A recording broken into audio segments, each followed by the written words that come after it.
2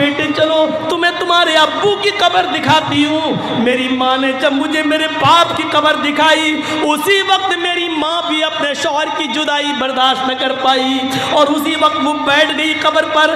بیٹھتے ہی اس کو اٹیک پڑتا ہے اور میری ماں کی روح قبض سے انصری سے پرواز ہو جاتی ہے۔ عائشہ ایسا دن کبھی دیکھا ہوگا کہ ابھی اپنے باپ کی قبر دیکھ رہا ہوں اپنی آنکھوں سے، ابھی رو کر آنکھیں خشک بھی نہیں ہوئی، پلٹ کے دیکھا تو ماں کو بھی مرا ہوا پایا، پلٹ کے دیکھا تو ماں بھی اس دنیا سے چلی گئی۔ یعنی باپ کی قبر کو دیکھ کر ابھی پلٹا بھی نہیں تھا کہ ماں بھی مجھے چھوڑ کے چلی گئی۔ یتیمی کا درد میں نے دیکھا ہے عائشہ۔ جب مجھے میرے دادا نے پالا اور جب میں 8 سال کا ہوا تو میرا دادا بھی مجھے چھوڑ کے چلا گیا۔ یتیمی کا درد میں نے دیکھا ہے، تم نے نہیں، اس لیے کسی یتیم بچے کا حصہ لینا میں نے گوارا نہیں کیا، اپنا سارا مال یتیموں کو دے دیا۔ حضرت عائشہ فرماتی ہیں وہ تقریباً زوال کا وقت تھا جب اللہ کے نبی صلی اللہ علیہ وسلم نے مجھے یہ بتایا، اس کے بعد آپ لیٹ گئے، تھوڑی دیر کے بعد زوال کا وقت ختم ہوتا ہے، ظہر کا وقت لگ جاتا ہے۔ حضرت بلال نے اذان دی، اللہ کے نبی نے وضو بنایا اور وضو بنانے کے بعد مسجد میں جب ظہر کی نماز پڑھانے کے لیے گئے تو آپ نے نماز پڑھانے کے بعد ان دونوں یتیم بچوں کا دماغ میں بھرا ہوا تھا، یتیم بچوں کے بارے میں وہ آپ کے ذہن میں تھا۔ آپ نے وہاں لوگوں کو بتایا، لوگوں انا وکافل الیتیمی فی الجنتی کہاتین، انا وکافل الیتیمی فی الجنتی کہاتین۔ لوگوں قیامت کے دن میں اور پڑوسیوں کو پرورش کرنے والا، میں اور پڑوسیوں کو اور یتیموں کو کھلانے پلانے والا، قیامت کے دن میں اور یتیموں کی پرورش کرنے والا، یتیم بچوں کو پالنے پوسنے والا، یتیم بچوں کا خیال رکھنے والا، قیامت کے دن ہم دونوں جنت میں ایسے رہیں گے۔ پھر آپ نے ان دونوں انگلیوں کو ملا لیا، ان دونوں انگلیوں کو ملا لیا اور فرمایا ہم دونوں ایسے رہیں گے جیسے یہ دونوں انگلی ملی ہوئی ہیں، یعنی یتیموں کی پرورش کرنے والا قیامت کے دن میرا پڑوسی بن کر رہے گا، میرا پڑوسی بن کر رہے گا۔ تو میرے بھائیوں ایک راستہ یہ بھی ہے جنت میں جانے کا، یتیموں کی پرورش کی جائے، یتیموں کو کھلایا پلایا جائے، یتیموں کے سر پہ ہاتھ پھیرا جائے، یتیم بچوں کو ڈھونڈا جائے، یتیم بچوں کو تلاش کیا جائے، ان یتیم بچوں کی پرورش کا الگ انتظام کر دیا جائے، تو یہ جنت میں جانے کا ایک راستہ ہے اور کامیاب مومن کی ایک پہچان یہ بھی ہے۔ کہاں ہے ہمارے پاس ایک راستہ بتایا اللہ کے نبی نے، صحابہ کے درمیان بیٹھے ہوئے فرمایا من اصبح منکم اليوم صائما، آج تم لوگوں میں سے کوئی روزے سے ہے؟ ابو بکر نے اشارہ کیا، اللہ کے رسول میں روزے سے ہوں۔ آپ نے کہا اچھا۔ من اطعم منکم اليوم مسکینا، کیا تم میں سے کسی نے آج کسی فقیر کو کھانا کھلایا ہے؟ ابو بکر صدیق نے ہاتھ اٹھایا، کہا اللہ کے رسول میں روزے سے ہوں، میرے حصے کا کھانا بچا تھا اس لیے میں نے دوپہر میں ایک مسکین کو ایک فقیر کو کھانا بھی کھلا دیا۔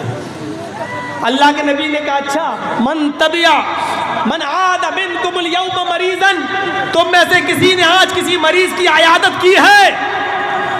کوئی ہے جس نے کسی مریض کی عیادت کی ہو؟